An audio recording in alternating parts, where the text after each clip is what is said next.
Hello and welcome to a new episode of the Computomics podcast. Today, our guest is Matthias Krön, the president and chairman of Donau Soja, an international association which advocates a sustainable and regional protein supply in Europe. Welcome, Matthias. Hello. We love to start with a little icebreaker here on the Computomics podcast. And I was wondering, what's your favorite food and why? I'm a foodie, so it's always a very hard question. But I just answer with the first thing that comes into mind, and that would be a mapo tofu, which is like a Chinese spicy tofu dish with minced meat. So it combines both tofu and minced meat. Interesting. Spicy. It's very nice to eat and easy to make. Easy to make as well. I have to look it up. Maybe we can even put it in the show notes now that I think of it for those foodies in our audience or those who'd like to become foodies. But I guess with tofu, we're already on the right track. You are passionate about soy. Where does this come from? As you can see in my background here, some Chinese calligraphy. I studied Chinese in university. I'm originally from Salzburg, and then I moved to Vienna studying Chinese. I went to Taiwan to study there, and I had no idea about soy or agriculture, food, anything like that.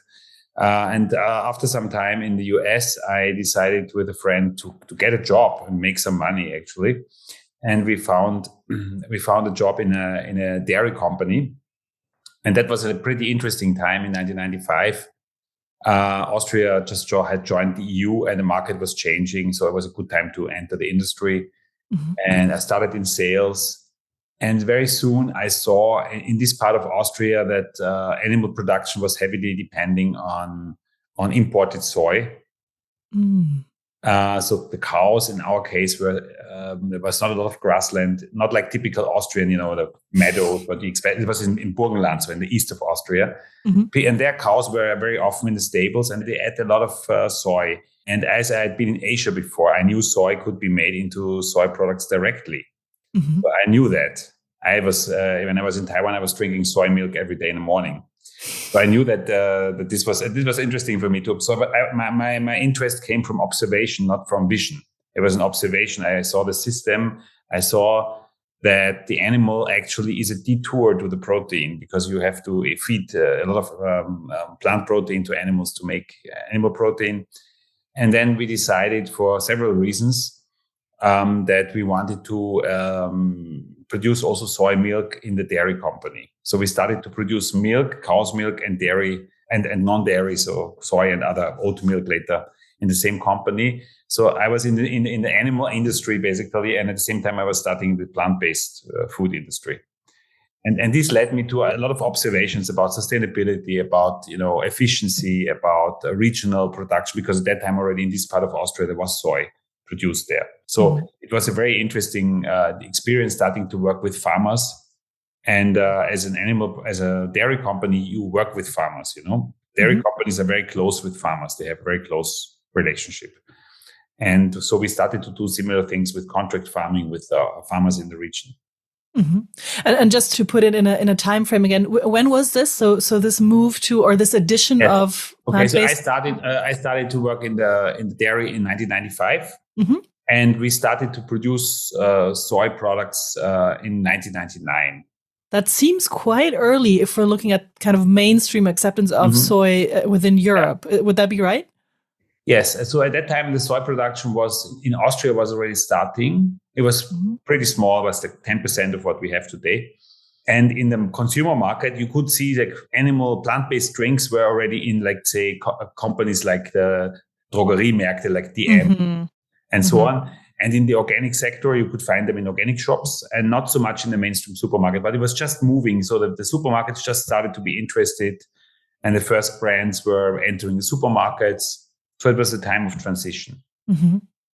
I'm interested because you also identified it in a very interesting way, to say that you didn't come from like a vision necessarily, but really from observation, from seeing this is not efficient, what we're doing here.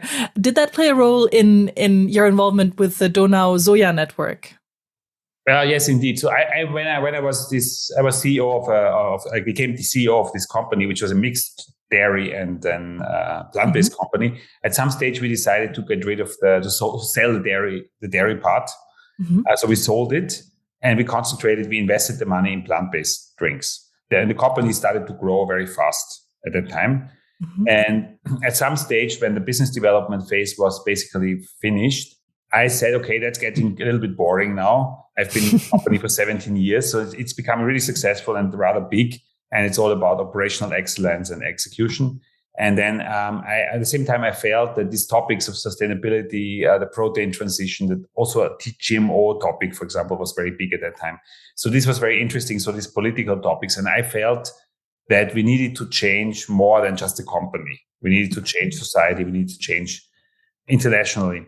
And we needed more partners for that. We can't do it alone. Because companies are really, really good in business, in optimizing between customers and suppliers, but they're not so good in long chains, let's say. Like the soy chain is a very long chain. And a company alone cannot really change this alone. You need partners for that. Yeah. So we decided to develop with friends in Austria and Germany, other companies, politicians, and so on. We decided that we needed a regional initiative to change the way we produce and consume protein in Europe. Firstly, in the Donau region, so in the Danube region here, but very soon it became a European project. So how would you describe, I mean, it's already implied, but if you can maybe boil it down, what is the mission of the Donau Soja network? Yeah, so we are quite an outstanding organization in the way that we are not a normal NGO. We are also not a normal business organization. So normally business organizations are quite conservative and mainly about protecting the interests of their members. And we are a change-oriented organization. Our main membership base is businesses. And our mission and vision is all about changing the way that we consume and produce protein in Europe. With a big focus of sustainability, also European independence or bigger independence in European protein supply chains, and of course, sustainability of farming. Maybe just a background on that, Europe is very independent and very successful as an economic agricultural powerhouse. And most of the things we consume, main commodities we produce here in Europe in sufficient quantities for meat and dairy and also wheat and corn and so on, roughly. But soy is kind of the Achilles heel of European agriculture, because when we started and still today, a very large part of what we consume in soy, and that's a lot, is imported from overseas and mainly from South America. We're talking about around 40 million tons.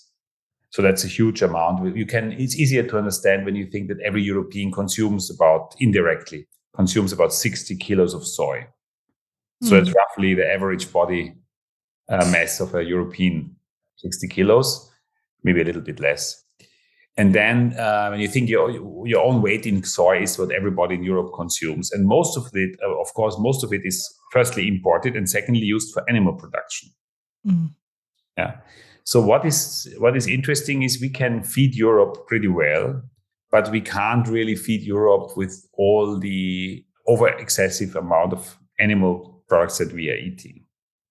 Because our diet is very much animal-centric when you talk about proteins and even about calories. So 1/3 of the calories that we consume in Europe come from animals. And it used to be around 10%. So in the time of our grandmothers or great-grandmothers, it was 10%. So we have we moved when we became rich in Europe after the Second World War. We changed our diet and we are eating much more animal food than before. And to produce this animal food, we started to import the soybeans. What did we eat before? Before we were eating a lot of beans in Europe. Every European had a consumption of about 20 kilos of beans. And this we completely stopped now. An average Austrian eats only half a kilo of beans a year. That's a huge reduction. Yeah. So instead of eating the beans that we produced in Europe, of course, we are importing the beans and feeding the animals with it.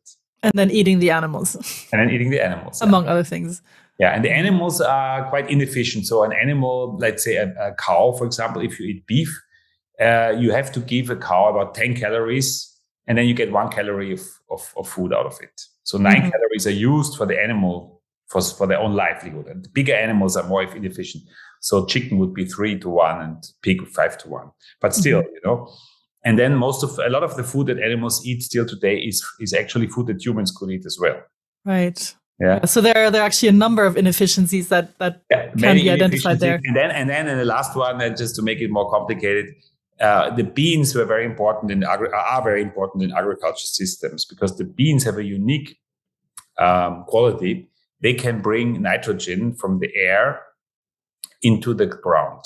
So our ancestors, our great grandmothers and so on, and fathers, they used to grow beans before they grew corn and wheat and other crops, because the ground would be full of nitrogen and these plants would grow better.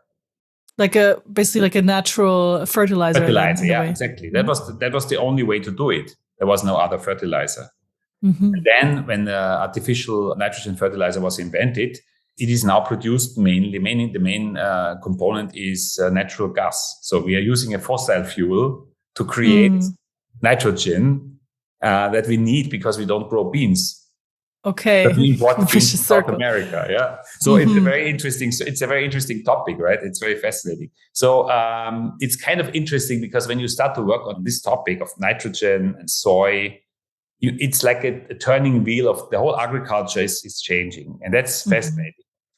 But what does Donau Soja do to achieve? So we've kind of shown why it makes sense to go that route. What the vision maybe is, trying to go more towards a more efficient, more environmentally friendly system. But how does Donau Soja go about helping with that? Mm-hmm. Yeah, it's a very good question, and we are doing a lot of different things. So, for example, we are a classical network organization. So if you become a member, you meet other members, you meet people, and everybody's working on this topic somehow. So it's very interesting. If you can meet customers, you can meet suppliers, you can meet new people with new ideas. So everybody who's working on something in this area is like a member here. And people can network and learn together. So this helps to spread best practices. It's amazing how inefficient knowledge systems are. Somebody knows something and it's still just across the border, just a couple of kilometers further, people don't know about it. It's so interesting. So to close the knowledge gap is very important. Of course, it's physical networking, but we also have online tools now. We are running knowledge systems for legume production. Legume are this family of plants, all the beans and lentils and so on. So can you give maybe a concrete example? Because I think that's a very important point. Yeah, we have it's a Wikipedia for legumes. It's called Legume Hub. You can go online, and it's very nice videos on YouTube that explain how it works. And you can the experts write articles, and you can kind of you can read and listen and learn, and also post things about your own experiences with legumes. So it's like a knowledge hub for legume production. And this is accessible to members only, or to the general public? That's free. That's a free tool that we developed. It was actually part of a EU project that we won, and we built it up and we keep it. But after the EU project, normally these homepages are being shut down, and we keep it and continue growing it. So it's a very interesting and successful tool, and you can learn not only about soybeans but about fava beans and other green peas and so on. So all the major legumes. We'll definitely make sure to put the link in the show notes so our audience can check that out. So what else? You mentioned networking, physical networking. Then, of course, we have done a lot of political lobbying, for example, to create favorable conditions for the production of soy in Europe, to fight against unfavorable conditions or unfair political areas. And we also have been very successful. We have been pushing the EU to create a protein strategy for Europe. We have published policy documents and so on. And we also, and this is maybe a little bit unusual, we also developed a standard for European soy, because we knew that European soy is a little bit more expensive than imported ones, because it's not GMO, it's produced more sustainably here. And then European farmers need markets for that, right? Just to tell farmers, produce more soy, it's not going to work. Right, especially if it's more expensive than the soy people can get anywhere. So we created a standard and a logo, the Donau Soya logo, and there's also a standard called Europe Soya that you can use, and you can put it in your products, and you can claim it on the packaging that you have sustainable soy there. That has been also quite successful. And we support you then, for example, with CO2 calculations. You can calculate your products, and it's amazing. You can cut off 40% of CO2 emissions of a pig, or even of eggs, or even of plant-based food by just changing the soy to European soy. because soy is responsible for a huge part of deforestation in the world. And in a very big part of deforestation in the EU, imported deforestation into the EU comes from soy. So changing soy origins and supporting European farmers makes a lot of sense, and it can really help to get your CO2 levels down. I mean, you have to make sense because of the challenge, I guess, that the complex challenge that you're faced with. So you're covering a lot of ground, a lot of different areas of activity. What would you say is maybe a current hot topic or a current milestone that is that has special focus for Donau Soja? Yeah, currently it's an interesting phase for Donau Soja because many of the things we have been working on are now becoming mainstream or even law. For example, the EU has just published something they call the EUDR, European Deforestation Regulation, that regulates imports to be deforestation-free when it comes about soy. And this is in a way very interesting and positive. But of course, it is also a huge challenge for farmers in the EU and now in countries like in Serbia and Ukraine, where we are also active. Because we are not only working in the EU, we are working in Europe. And Europe is much bigger than the EU. And a lot of soy production in Europe is in Serbia and in Ukraine. And for example, in Serbia, there are many small farmers. And now imagine tens and hundred thousands of farmers that have to prove that their products are deforestation free. So that's a lot of red tape and it's a lot of complication. And we are trying at the moment to support our partners and members to be accepted as deforestation free according to the EUDR, for example. That's a big job for us. Oh, so that would mean if someone were a member with you, you have your own check, I assume some kind of process of checking or ensuring that farmer or their farm is compliant. Yes. And then by being a member, they would automatically be accepted. That's the goal? By being a member and using basically everybody who uses our standard then has to be accepted.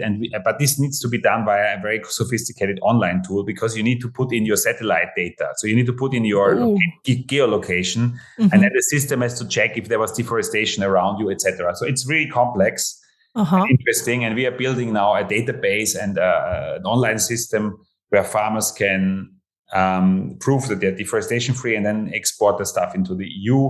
And the same is true even for farmers in the EU. So that's a new, it's a positive thing to regulate deforestation, but it's a new challenge for farmers, let's say. And farmers are much smaller here in Europe than in overseas countries like in Brazil, where one farm might be 100,000 hectares or 10,000 hectares. And here in Serbia, we have many farms with 2 or 3 hectares. So it's a lot of farmers, it's a lot of people.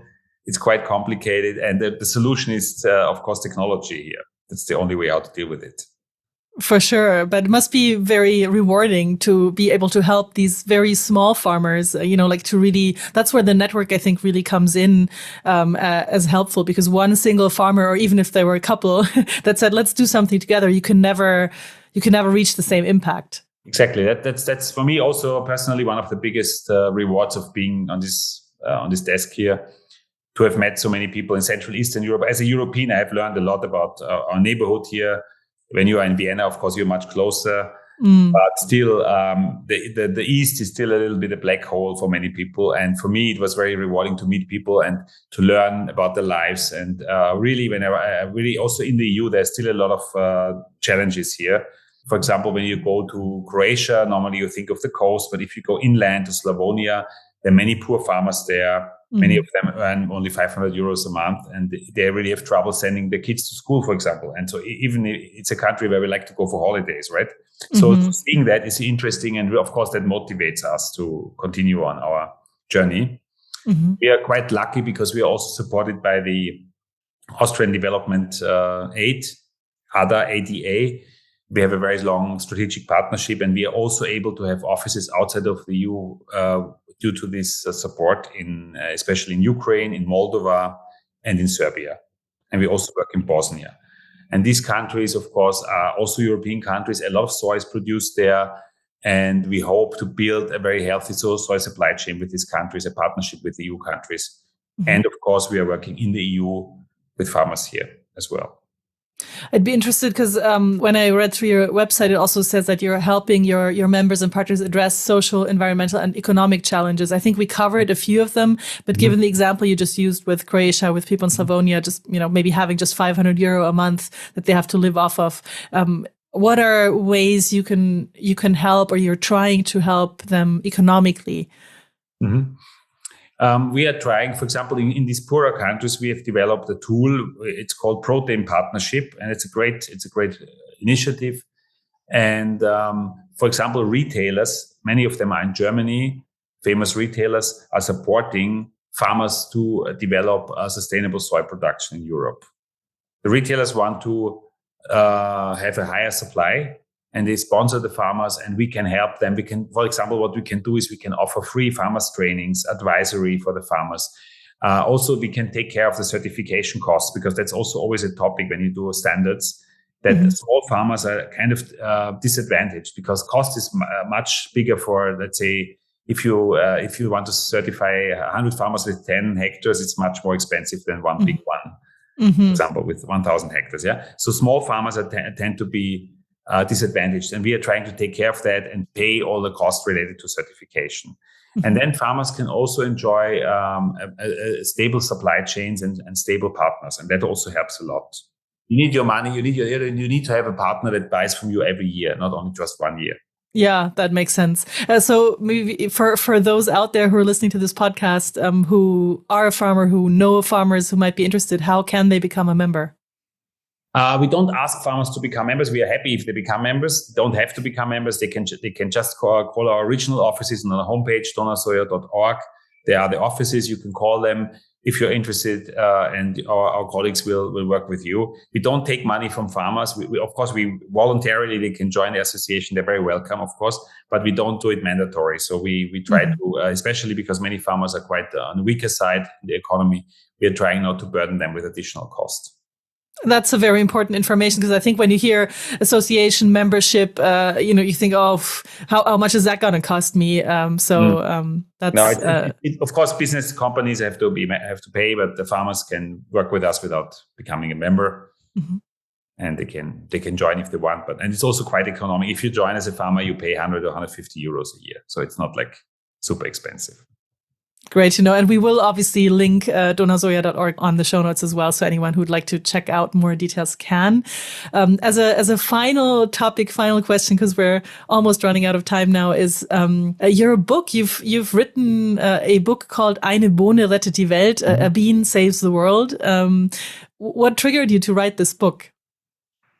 Honestly, it was a publishing house that came and said, we would like to have a book about the soybean for everybody, because there's no good popular book about the soybean here in the German, let's say, DACH region, German media market, German, Austrian, Swiss media market.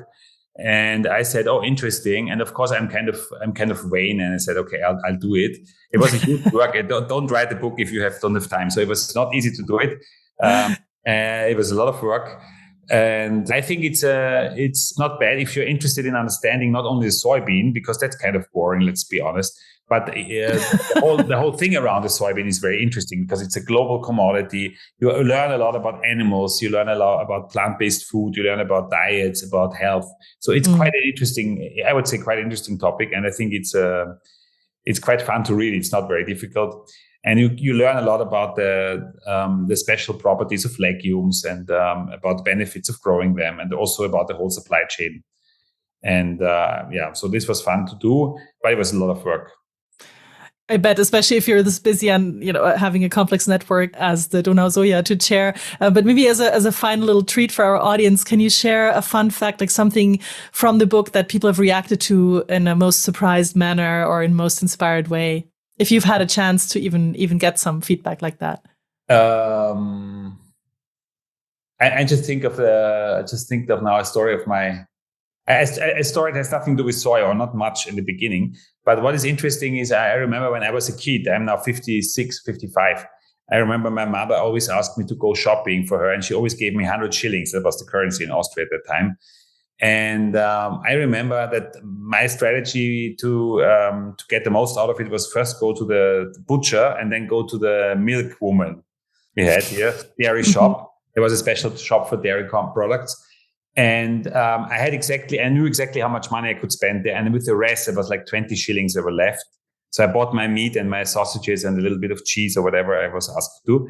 And then the rest, the 20 shillings was so much that you could nearly buy the whole vegetable shop. So the prices of vegetables were so cheap at that time, and animal products were so expensive, And now when you look at the market, when you go to a shop, chicken is cheaper than a kohlrabi. It's quite amazing. That's crazy.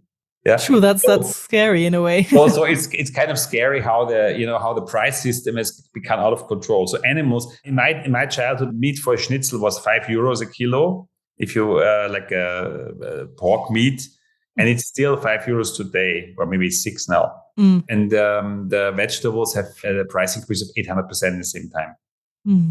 So something is out of control, and we have to learn that if we want to have a sustainable world, prices need to be corrected, and a correct price for the pork schnitzel would be €40, and that would be a price where really people start to think how much, and like my mother did, how much can I afford? How often do I eat it? Right? It's becoming more like a luxury product then. And for my mother, it was buying meat was a luxury. Yep. And we have forgotten that, and we have moved into an area of overconsumption because we have this crazy agriculture system with imports of soy from the rainforest still, or from very bad production systems that feed animals that are very unhappy and then make very cheap meat. And changing all of that, it requires a lot of effort. And of course, the consumer is not responsible alone. It's not even mainly responsible. It's a political agriculture topic. And we have a chance now to create a different world with a European protein supply that is from our own region and is much more healthy. And it requires, of course, a reduction in animal consumption, which is very good for your body. Remember what I said about the tofu dish. It's a lot of tofu with a little bit of minced meat, and that is really the way how to eat, and to eat very well, by the way, and enjoy. I was going to say that's the perfect bookend. We started with this dish that you recommended. Maybe say the name again, just as a reminder. Mapo tofu. Google it. Mapo tofu. It's a cult. MAPO tofu. It's a cult. It's like in the internet. It's really super hot. You will see. It's great. Wonderful. So I'd invite our audience to check out, if not even join the cult, check out Donau Soja. And Matthias, thank you very much for this very engaging and enlightening interview. Thank you, Anna. It was a pleasure to talk to you. Thank you for listening in today. Want to learn more? Then check out our show notes and more info on computomics.com. If you have questions or want to propose a next guest, please reach out to us at podcast@computomics.com.